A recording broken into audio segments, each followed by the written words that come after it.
Орны уралдаан бага насны хүүхдийг бизнесийн золиос болгож байгааг хүн эрхийн байгууллага ажилтнууд онцолж байна. Үндэсний ёс заншил 93 над минийгэн төрөл үзэгч олно баясган цэнгүүлдэг гэх боловч хүүхд эрхэнд бүдүүлгэр халдаж бүр амь насанд нь хүрэх тохиолдол нэмэгдээд байгаа юм байна. Хурдан морь унаач хүүхдийг насанд байх тусмаа морь хурдлах нь илүү гэж үздэг байна. Хурдан мориод дээд зэргээр дээдэлдэг уламжлалтаач унаач хүүхдийн амнаас аюулгүй байдал тэр бүр анхаардаггүй гэдгийг онцолж байна. Азрын уралдаан болоход нүсийн одоо шүдийг үздэг тий эрлийн зөрнө үгүй юу гэдгийг шалгаж байгаатай адилхан хүүхдийг унуулж байгаа тохиолдолд энэ хүүхдийн хамгаалалтын хувц хэрэгэл байна уу гэрчлэг нь яг энэ хүүхэд насандаа хүрсэн байна уу үгүй юу энэ хүүхдийн эцгийн зөвшөөрөл байна уу үгүй юу гэдэг шалгуур үзүүлэлтүүдийг бид нар заавал тавь гэсэн одоо ийм асуудлуудыг тавьж байгаа. Тэгэхээр харамслаа нь өнөөдрийг хүртэл одоо хүмүүсийн үндсэндээ бол зөв хатуух байлгэд хүмүүсийн зугааны л асуудал тэр дундаа хүүхэд тохирч болж байгаа бол үгүйсэх арга байхгүй. Хурдан морь унаж хурдлуулсан бяцхан багчууд бэртэж гэмтэн амнасаа алдчихвал эцэгчүүдийн төлөөлөл холбогдох байгууллагууд хандан гомдол гаргаж байсан тохиолдол байдаггүй гинэ.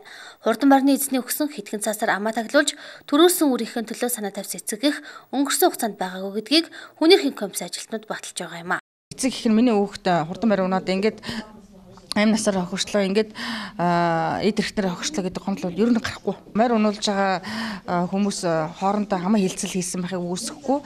Нэг хоёрдугаарт бол тодорхой хэмжээгээр бас юм амлдаг л байх л та тийм ээ. Тэгэхээр энэ бол эцэг их гарах илүү сонирхолтой байдаг юм лээ.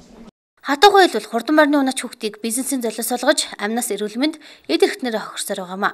Төв аймгийн засаг даргын тамгын газар Тус аймгийн Морио яштай холбооны тэргүй Алтан шагагийн зохион байгуулсан Төвийн бүсийн 5 сумын хурдан морины уралдаан энэ сарын 3-ны өдөр болсон юм а.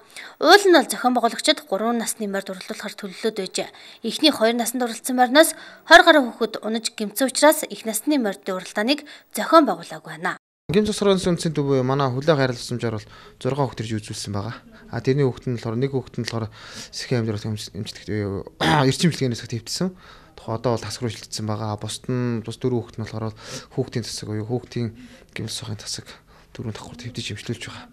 Зарим нэг хүүхэд нь болохоор өөрийнхөө саналаараа бас эмчээс гарцсан тохиолдол байгаа. Ерөнхийдөө ер нь морины уралдаанаас болж ер нь олон хүүхэд ирж гэмтсэн л дээ. Харьцангуй хүүхдүүд нь болохоор хэвтэх шаардлагатай учраас бол эмийн эрчим эмчилгээ болон мэслийн эмчилгээ хийх шаардлагатай учраас хүмүүс хэвтэж эмчилгээ хийлгэж байгаа. Түүнчлэн энэ уралдааны үеэр мориноос унж гэмтсэн бяцхан хүү амнасаа алдсан гэх мэдээлэл байгаа ч албаны их сурвалжууд энэ тухай мэдээлэл байхгүй байгааг гэлээ. Төв аймаг зохион байгуулагдсан хурдан морины уралдааны зам нь зас ихтэйгээс хатаргай гулгай ихтэй байсан байна. Зохион байгуулагчид унаач хүүхдийн амнаас эрүүл мэндийг тооцоололгүй хариуцлага алдсан гэдгийг их сурвалжууд бидэнд мэдээлж байлаа. Гэвч энэ бүгдийг албан тушаалтнууд алуулах, нуун дарагдуулан өнгөрүүлэх хүсэлтэй байгаа гэдгийг онцолсон. Бид бяцхан багчуудаа 6 цэнгэл бизнесийн золиос олгож амнаас эрүүл мэндээр нь хохироосоор байх уу.